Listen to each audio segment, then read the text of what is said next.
බුදුරජාණන් වහන්සේ දේශනා කරන්නේ සෑම වේදනාවක්ම ඉවසන්න කියලානේ.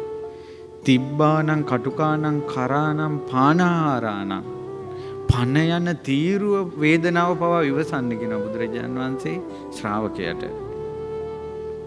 ඊළඟට දුරුත්තානං දුරාගතානං වචන පතානං නපුරු කොට කියන වචන හිත පාරවන වචන ඉවසන්න කියන බුදුරජාණන් වහන්සේ.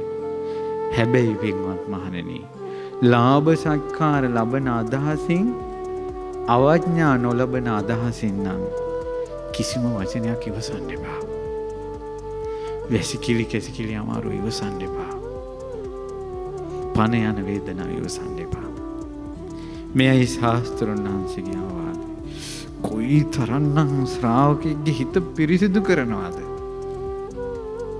ඒ මහා පින්වන්තයෝ ඒ කාලේ සංසාරේ පෙරම් පුරාගෙන ආපු අය නිවන් දකින්න ජීවිතේ ශාසනයට කැප කරලා කලින් බුද්ධ ශාසනවල මහාන වෙලා නිවන පතපතා පින් තියන අය එහෙම ඉඳගෙන ඉඳලා ඔය දහම් අවවාදය ඇහෙනකොට එක දහම් අවවාදයෙන් හිතවල කෙලෙස් වීසෙනවා. මගේ බුදුරජාණන් වහන්සේගේ අවවාදය මේක.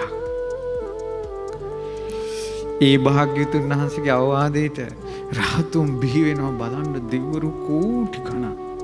ඒ දහම් දේශනා කරන තැන්වල පිරිවරා ගන්නවා. අරුමේක හැටි බලන්න ආපුවයත් මඟපල් ලබනවා.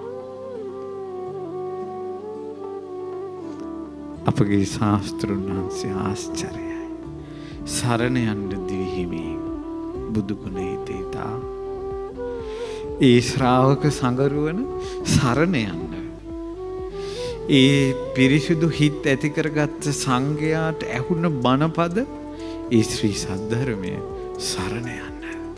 මෙම චැනලය සබස්ක්‍රයිබ් කොට මෙම ධර්මදේශනාවට කමෙන්ට් කර ඔබත් ධර්මදානමය පිනක් රැස් කරගන්න.